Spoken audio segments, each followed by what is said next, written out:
Yo te voy a pedir, Mateo, y voy a aprovechar la naturaleza del medio y todo lo demás, más nunca llames al régimen venezolano dictadura. Le estamos haciendo un favor. El régimen venezolano es una tiranía. Ojalá fuese una dictadura. Guaidó no está peleando contra el socialismo, Guaidó está peleando contra un régimen totalitario, un régimen que dice él está violando los derechos humanos, pero él en sus argumentos él sigue defendiendo el socialismo. Yo sí creo que Guaidó no es ni un traicionero, ni que es comparado a toda esta gente, sino que creo que es un tipo que le falta carácter. Pero yo te quiero preguntar por esa división que puede haber ahí. Buenos días a todos y bienvenidos a un episodio nuevo de La Reacción, el análisis políticamente incorrecto de los hechos de la semana. Y hoy tenemos de nuevo un programa especial porque vamos a hablar de Venezuela, porque está de visita en Colombia Pedro Pedrosa, a quien ya he entrevistado varias veces en el podcast del Pan Am Post y bueno, quien ustedes seguramente han visto en otros medios de comunicación. Y bueno, tenemos una situación en Venezuela bastante complicada, que pues nos cae como anillo al dedo que Pedro esté hoy con nosotros. Entonces, pues Pedro, muchas gracias por estar hoy con nosotros. Gracias a ti, Vanessa. Mateo, gracias de verdad que privilegio estar acá. Además me gusta eso que dices, ¿no? El análisis políticamente incorrecto.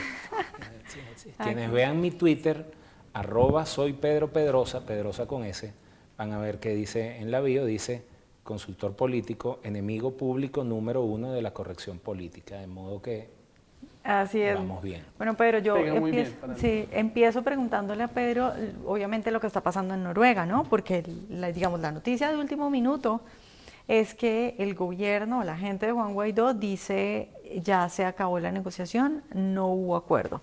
Sin embargo, el comunicado del gobierno de Noruega es una cosa pues súper, como son los políticos, ¿no? Que uno no sabe qué quisieron decir, pero es más o menos una cosa amable, porque dice que hay buena disposición de parte de los dos lados. Sí. Entonces, y que se le agradece a las partes mantener reserva sobre los resultados. Y eso es lo más grave, que haya como optimismo de la otra parte, o de la parte que pues precisamente que quiere hacer ese cambio, o quiere quiere acabar pues con el régimen dictatorial autoritario de... Yo te voy a pedir, Mateo, y voy a aprovechar la naturaleza del medio y todo lo demás, más nunca llames al régimen venezolano dictadura. Le estamos haciendo un favor. Okay. O sea, y Norberto Bobbio en Estado, Política y Sociedad lo define muy bien. El régimen venezolano es una tiranía. Ojalá fuese una dictadura. De hecho, las dictaduras, y lo dice el mismo Bobbio, además lo reitera Sartori, un poco edulcorado, pero las dictaduras son regímenes que instauran un orden y que surgen por un estado de necesidad. Básicamente, y esto es lo que es difícil de tragar y esto es lo que los incompetentes políticos venezolanos jamás podrán entender, una transición en Venezuela, con sus bemoles y con sus cambios, es básicamente una dictadura para salir de la tiranía. Y después de atravesar esa transición, que es una transición, es el tránsito, es un periodo de tiempo en el cual se va de un estado de cosas no deseado a un estado de cosas deseado.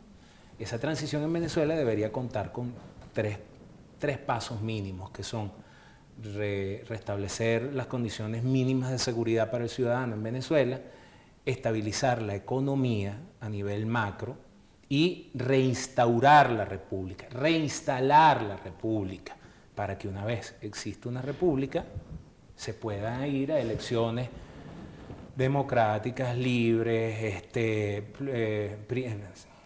como es el mantra ese que repiten 4 cosas que son libres, democráticas, secretas, no sé qué broma, Bueno, ¿qué estamos viendo? Que el otro mantra que nos había instalado en la mente el señor Guaidó, ese que incluso tembló en Venezuela un día y entonces salían memes, ¿no? En caso de temblores, cese de la usurpación, gobierno de transición, elecciones libres. Eso suena muy bonito, pero entonces parece, y en este caso, el orden de los factores altera el producto. Parece que la oposición venezolana quiere garantizar unas elecciones libres sin una transición previa.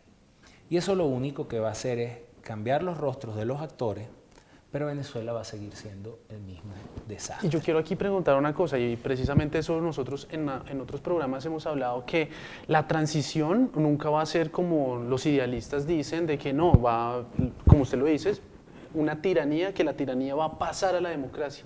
Nosotros aquí también decimos y sostenemos que en esa transición siempre es necesario y va a ser necesario, digamos, de una mano dura. Mano dura, sí. La cosa y la pregunta ahí viene, Pedro, es en el tema de con Guaidó. Y yo sé que a muchas personas les va a doler mucho que uno hable mal de Guaidó, pero es que una cosa que me preocupa mucho es que Guaidó no está peleando contra el socialismo, Guaidó está peleando contra un régimen totalitario, un régimen que dice él está violando los derechos humanos, pero él en sus argumentos él sigue defendiendo el socialismo. Entonces ahí, ¿qué es lo que podemos hacer? Él no puede luchar contra su naturaleza, porque Guaidó es estricto sensu un socialista perteneciente a un partido inscrito en la Internacional Socialista. De hecho, en Venezuela tú no vas a conseguir nada distinto al socialismo. ¿Por qué? Porque Venezuela se crió, y pueden buscar, ya que están viendo este programa en YouTube, pueden buscar, aquí en YouTube, busquen Marcel Granier, entrevista a, ay, se me fue el nombre ahorita del escritor venezolano, Arturo Uslar Pietri. Arturo Uslar Pietri intentó hacia mediados de los 60, principios de los 70, impulsar un partido de derecha liberal en Venezuela, un partido de derecha liberal. Marcel Granier le pregunta en esa entrevista, ¿por qué usted no siguió con su proyecto? Y Uslar Pietri le responde, bueno, porque cuando yo me di cuenta que con las contribuciones que daban los afiliados y con las pocas donaciones que recibíamos no podíamos mantener el partido, que si yo hubiese querido sostener el partido me hubiese tenido que involucrar en el negocio de PDVSA y pertenecer con alguna empresa de alguna forma. Entonces, al ya yo vincularme de esa manera para obtener financiamiento, no hubiese podido hacer oposición al gobierno. Y ese es el sistema político venezolano, está montado sobre la renta petrolera, siempre fue así. Chávez lo que hizo fue profundizar el modelo político venezolano instalado durante ese periodo histórico que ahora llamamos Cuarta República, que es la República Democrática de 1958 al 98, y Chávez lo que hizo fue profundizar ese modelo. Lo señala el más brillante politólogo venezolano que se llama Juan Carlos Rey en el libro La crisis de la democracia venezolana y el pacto populista de conciliación de élites. ¿Qué dice él? Que bueno, que el gobierno Adeco-Copellano, el periodo Adeco-Copellano, Acción Democrática y Copey, básicamente eran élites que usufructuaban la renta petrolera, se conciliaban y entonces posteriormente repartían la renta en forma de miseria hacia abajo. Eso está, Mateo, absolutamente reeditado hoy, ya no en cabeza de AD y Copey, sino en cabeza de el PSUV, Partido de Gobierno, y la MUD. Entonces, ¿por qué después de que Guaidó hizo esa fiesta de graduación antes de graduarse, verdad? Pues eso fue un disparate, el concierto ese que se hizo en Cúcuta. Y entonces llevó a 3, 4 presidentes a tomarse la foto allá porque la ayuda humanitaria entra, tiene el apoyo de la principal potencia de Occidente, tiene el apoyo de 54, 60 naciones más. ¿Por qué después de todo eso van y se sientan a dialogar en Noruega? Donde, por cierto, esto es algo que tienen cuadrando desde aproximadamente diciembre, que el papá de Leopoldo López viaja al Vaticano e involucra al señor, que la gente dice el Vaticano y a mí en realidad no me agrada Francisco, pero yo no me quiero meter con la iglesia. El artífice de todo esto es un señor llamado Pietro Parolin, el secretario de Estado del Vaticano, un señor practicante de eso que llaman la Ostpolitik, que fue una política implementada por la República Federal Alemana a finales de los 60, principios de los 70 también, que buscaba normalizar las relaciones con los países que estaban detrás de la cortina de hierro.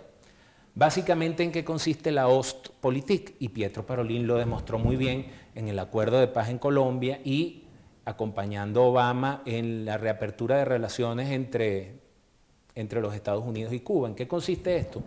Bueno, como yo en realidad no le puedo quitar la llave al carcelero para que libere a sus rehenes, Entonces yo lo que hago es hacerme amigo del carcelero para poder llevarle a sus rehenes un colchón más mullido, un poquito más de comida, o sea, es aceptar la tiranía a cambio de que el tirano le dé algunas concesiones a los rehenes que están bajo su dominio. Entonces el señor Parolin involucró a Noruega, las partes aceptaron y están ahorita sentados en este diálogo que, y ya voy terminando con esto, del cual no hay ninguna garantía, porque si tú quieres obtener mangos, tendrás que buscarte una semilla de mango, ¿no? Pero no puedes obtener mangos si siempre has sembrado semillas de aguacate. Lo que te quiero decir con esto es que no tengo evidencia acumulada, o sea, la conducta recurrente de los actores políticos en Venezuela ha sido esta, o sea, pico de tensión, negociación, el régimen se fortalece aún más. Y esto ha pasado por lo menos 5 o 6 veces en los últimos 5 años. Tensión, negociación, régimen atornillado, presos políticos, entonces luego el régimen tiene los presos políticos como fichas de canje, en función de la evidencia empírica acumulada y de lo que ha sido la conducta de los actores todo este tiempo. Yo no tengo evidencia ni tengo herramientas argumentativas para decir que va a pasar algo distinto a que se llegue a un acuerdo, entre comillas, pacífico, en el cual terminarán cohabitando. ¿Usted es pesimista? Sí, pasa es que un pesimista es un optimista bien informado. Okay. Pero yo te quiero preguntar sobre lo que se ha estado rumorando. De hecho, Jaime Bailey lo dijo en uno de sus programas la semana pasada. Saludos, Jaime, me trataste muy mal, sin vergüenza. Sobre la división entre Leopoldo López y entre Juan Guaidó, porque bueno, acá el objetivo es entrevistarte a ti, pero para hacerte mi pregunta, yo creo, tampoco tengo pruebas y nadie las tiene porque nadie está en la casa de Guaidó, pero yo sí creo que Guaidó no es ni un traicionero, ni que es comparado a toda esta gente, sino que creo que es un tipo que le falta carácter. Pero yo te quiero preguntar por esa división que puede haber ahí y por qué tanta influencia puede tener Leopoldo López, porque el New York Times saca un informe en el que dice que ese diálogo en Noruega fue aprobado por Leopoldo López. Eso es lo que dice. Guaidó ni se menciona ahí, como si ni existiera. Luego Jaime Bailey, no sé con qué información, el que manda.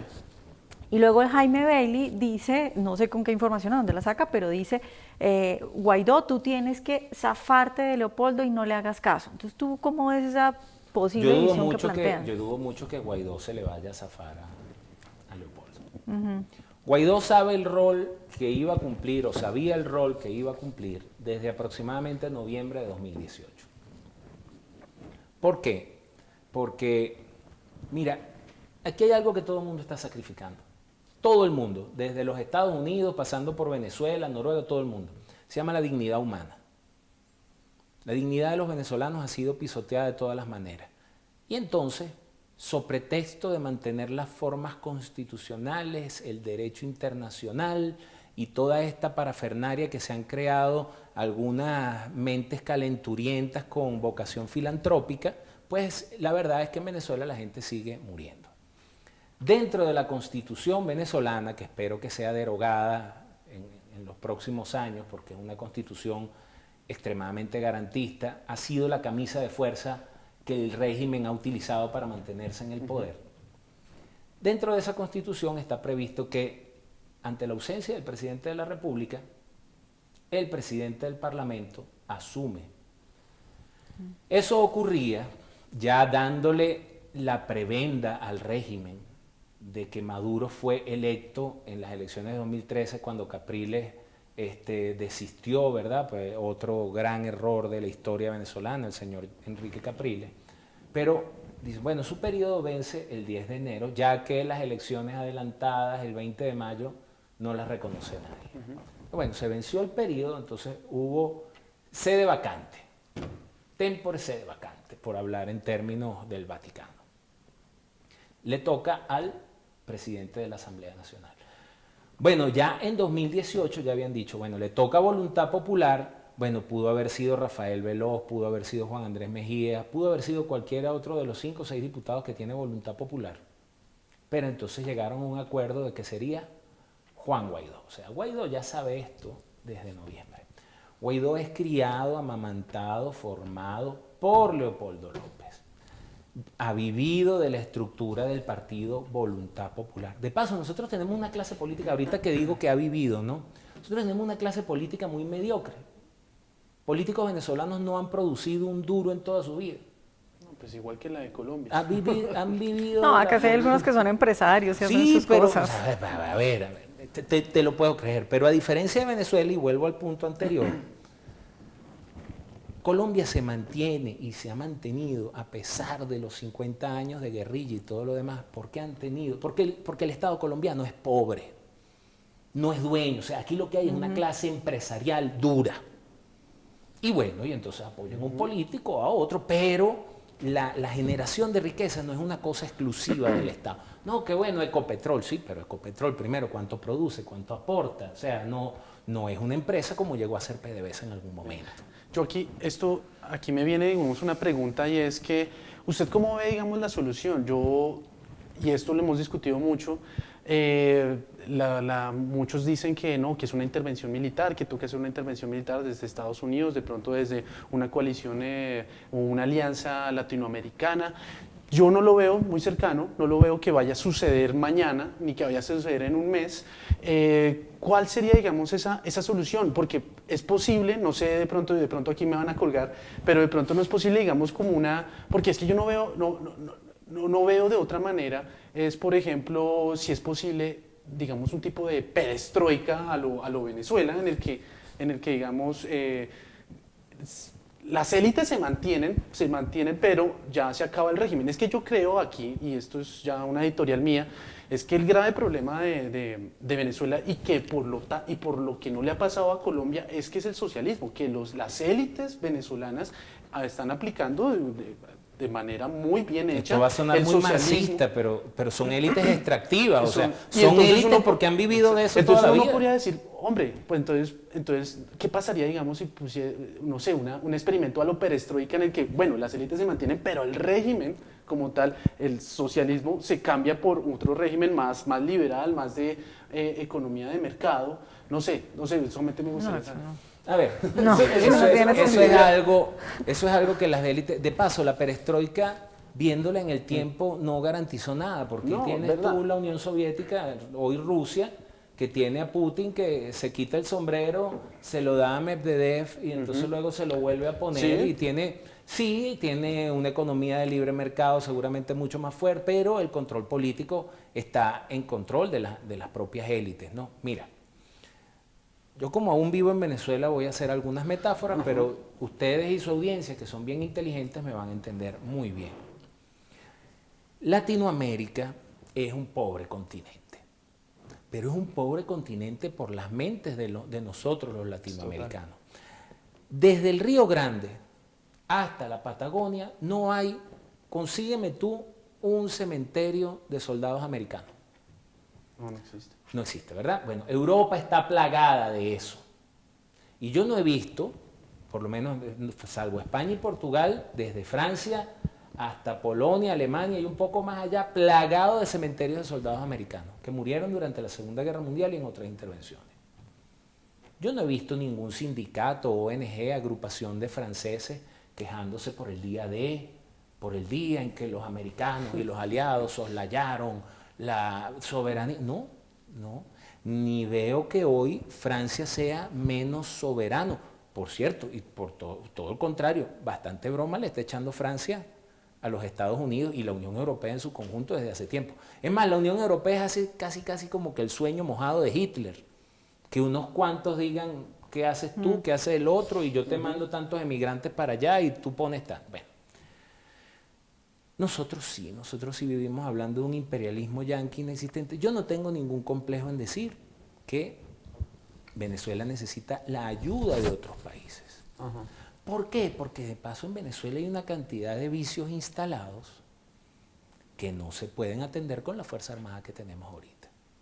Fíjate, Turquía está metida en Venezuela, extrayendo oro que por cierto parte de ese oro viene para Colombia. Turquía en un año pasó de recibir 0 a recibir 23 toneladas de oro procedentes de Venezuela, que salen Entonces, ¿quiénes son los custodios de los empresarios turcos que están ahí? El ELN, más unas bandas que llaman los sindicatos, que tienen ese nombre porque eran antes los sindicatos de la construcción en el estado Bolívar allá en Venezuela, y al acabarse la construcción pues terminaron en mineros, y mineros convertidos en grupos irregulares. Tenemos a la FARC, a los que nunca quisieron desmovilizarse, si es que en realidad se desmovilizaron, mudados a Venezuela. Tenemos al ELN, se presume que tenemos grupos de células de grupos fundamentalistas como Hezbollah, Al-Fatah. Entonces eso necesita de una acción. Cuando yo te digo que los 3 pasos para recomponer Venezuela son garantizar condiciones mínimas de seguridad, tenemos a los colectivos armados por el gobierno. Esos vicios hay que atacarlos, porque si no jamás va a garantizar estabilidad. Te dije que la otra parte era estabilización económica. Eso es algo que las élites políticas venezolanas no tienen idea de cómo. ¿Por qué? Porque si tú me lo preguntas a mí, yo agarro. Si yo les voy a pedir a Estados, si me pides a mí, pídale una intervención militar a Estados Unidos, yo le digo, véngase que voy a privatizar PDVSA. Ustedes tienen la primera opción. Valor por valor, o sea, ningún país va a agarrar y va a intervenir en otro, sino. Entonces, eso es algo que los Estados Unidos saben que las élites venezolanas jamás van a hacer. Porque ellos quieren mantener el control de PDVSA, porque es lo único que saben, no saben vivir de otra cosa. Entonces, tú escuchas estos eufemismos que ahora andan regando por el plan país de Guaidó. Primero que Guaidó es incapaz de escribir un libro, para cuanto más va a escribir un plan país.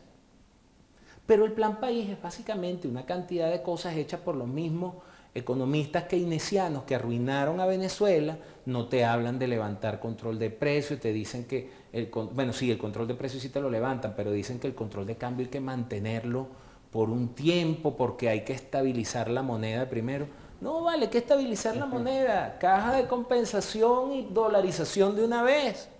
No, es que perdemos soberanía monetaria. Y yo, pregúntale al Ecuador si están molestos. Pregúntale al Ecuador por qué sobrevivieron a Correa.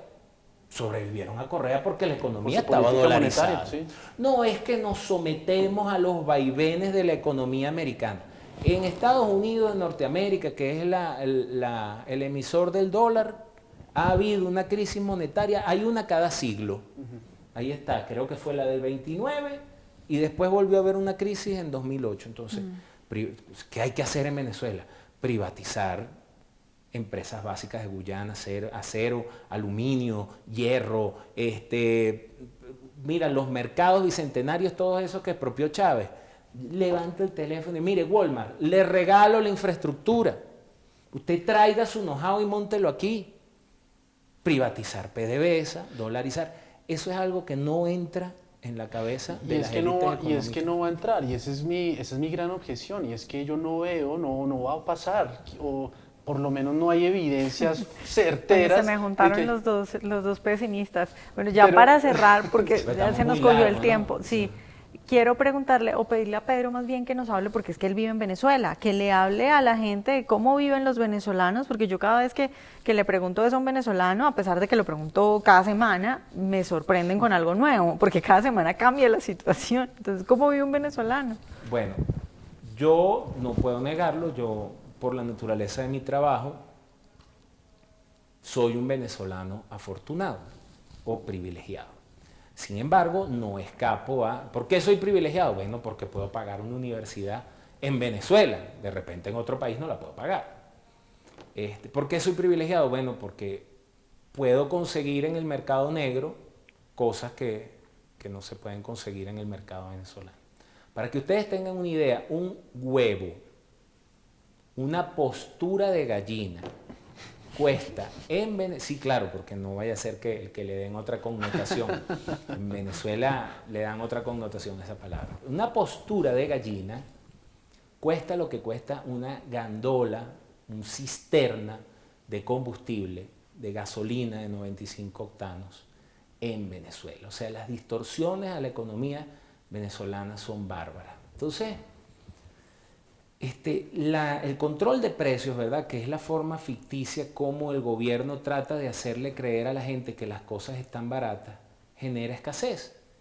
Y por donde se consiguen las cosas en mercado negro, por supuesto que no se consiguen al precio que está regulado. Entonces, el venezolano es como un alacrán, así como un escorpión, picándose el mismo con el aguijón, porque esta gente... Es su naturaleza. De paso, es su naturaleza, sin duda. No, yo no tengo complejo ninguno en eso. Nosotros los venezolanos estamos donde estamos por una cantidad de vicios adquiridos en el tiempo. Les recomiendo que entren en mi página www.polemospolitic.com y ahí van a encontrar un artículo que se llama La ignorante arrogancia. Y nosotros, por años, fuimos muy arrogantes. Lo que yo explico en ese artículo es además que los colombianos parecen ser más arrogantes que nosotros, porque vine acá, se los dije, miren, tengan cuidado, Venezuela estamos comiendo mal, y entonces 8 millones de colombianos con ganas de comer lo mismo. También cito a México, o sea, los mexicanos, entonces son arrogantes, ¿por qué? Porque como van al mercado y ven el anaquel lleno, y entonces cuando tú le dices eso, dicen, no vale, eso no nos va a pasar a nosotros, ¿cómo se te ocurre? Lo que les quiero decir es que sí pueden llegar a ver el anaquel vacío. Intervenir la economía por parte del Estado genera una cantidad de distorsiones que al final alteran procesos naturales que son propios del ser humano, generando que el anaquel se vacíe. Sería otro programa completo explicarte. Claro. Y no es solo eso, no es solamente que nos puede pasar, y eso es lo que siempre yo le tengo ese pavor, no solamente es que nos puede pasar, sino, como usted muy bien lo dice acá, es muy difícil salir de eso. Pero ya que Vanessa nos llamó pesimistas, ¿verdad? Y yo soy un optimista bien informado, por eso. Te quiero decir algo, Vanessa. O sea, con la tenacidad que una gota rompe una roca o forma una estalactita. En Venezuela, agarra un tuit de Guaidó hoy y ve las respuestas. En Venezuela, cada día más, en un sector determinado de la población, nos han silenciado todo. Yo no aparezco en un programa de televisión en Venezuela, ni locos me llaman. Nos han silenciado de todas las formas posibles. El control de los medios de comunicación por parte del gobierno y de la oposición, el sostenimiento de una intelectualidad orgánica ha tapado a mucha gente muy inteligente en Venezuela, pero muchos venezolanos se están dando cuenta que no vamos a decir que la salida es por la derecha, pero están diciendo es que ya tuvimos mucha izquierda, tenemos que buscar otra cosa. Entonces hay ya un grupo de personas que están cargándose. ¿Tú cómo te defines políticamente? Oye, mira, yo no sé lo que soy, pero lo que sí sé es que no soy socialista. Véngase para acá. Y eso, eventualmente, en el transcurso de unos cuantos años, va a dar un movimiento político que va a ser más exitoso de lo que ha sido Vox en España. Sí, bueno, ahí sí ya estoy más de acuerdo, ya cambia la cosa, porque yo sí creo que si Guaidó no sale con nada, yo sí creo que pronto va a salir un nuevo líder en Venezuela y pronto va a salir un nuevo movimiento en Venezuela, porque Venezuela no es Cuba, ellos no están aislados, algo tienen que hacer. Bueno, muchas gracias a Pedro por estar hoy con nosotros. Mateo, muchísimas gracias. Muchos saludos a todos nuestros... Gracias a la reacción. Sigan reaccionando. Muchos saludos a todos nuestros televidentes y ya nos vemos en un próximo capítulo.